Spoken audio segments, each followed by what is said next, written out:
Hey, Mom! Guess who's back? More cookies. These are from my daughter. She baked those. Not keto friendly, but these are keto friendly. They're cheesecake cookies. I took all the light switches off again because it is time for this. Here are the light switches. Alright, I'm gonna put up these decorative peel and stick subway tile wall tiles.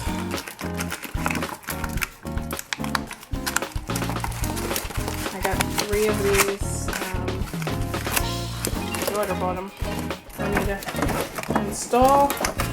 They come like with a protective coating and then a peel and stick back. I'm gonna go and get them measured up. The supplies I'm using for this are gonna be a measuring tape, maybe an Xacto knife, and scissors. I do have a sketch of the kitchen. I'm gonna go get that on my graph paper and hopefully that'll help as well. This is the Self-Adhesive wall tiles peel and stick that I'm using by Art3D, ordered from Amazon. I'll put a link in the description. With it, each pack comes with 10 sheets like this. They're cut out here, here, here, here, here, here, and they fit together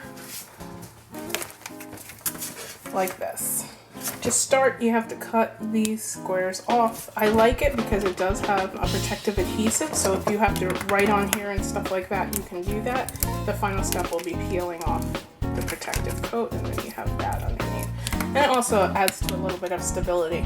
The back side is, of course, it's a sticker, so it's like a puffy sticker. Okay? I'm gonna go ahead and cut off these squares and get this started. And what they're telling me is to start in a corner, which is opposite of what I probably would have done. Now, you probably should go ahead and measure this. Use a ruler or something so it's perfectly straight. I'm pretty good. I'm not worried about going crazy and making. Very good. Okay, so that's gonna be my straight edge to start.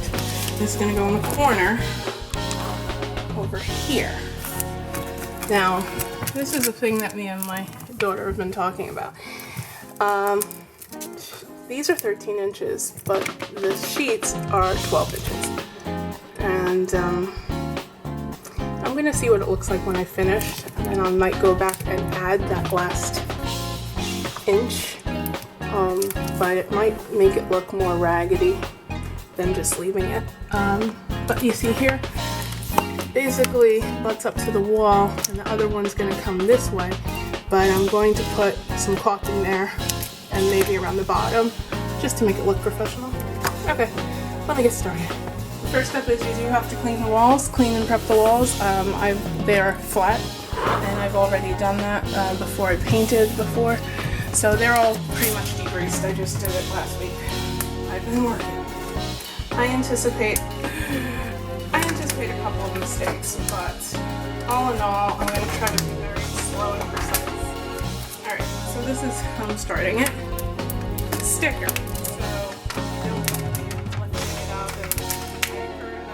Stretched if you are handling it too much. So, and look what you got.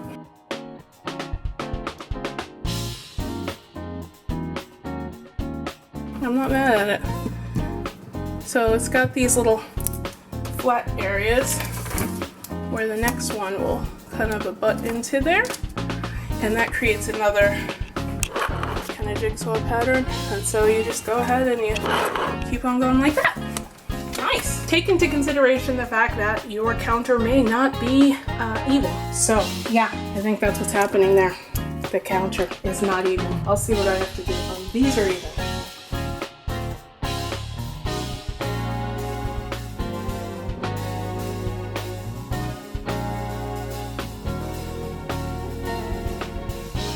I haven't done the top and the edges and top, but look at that. Look at that. I still have to do this wall, back behind there, here, right behind the... So I'm going to start in this corner. I have completed one box.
Okay, I'm not done, but I have all these little teeny pieces to do, and then I'm going to do some caulking, but at least you can see sort of the vision, the backsplash.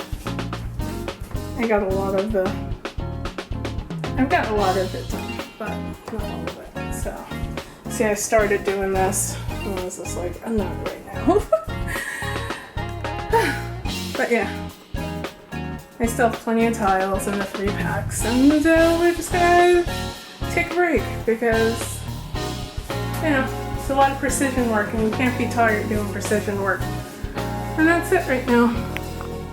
Okay, I don't know how much of this you're gonna see, but I just want to say that my recommendation is definitely to caulk it, right? If you go around the kitchen and you caulk all the corners and the edges, it's just gonna look much better. So I did that.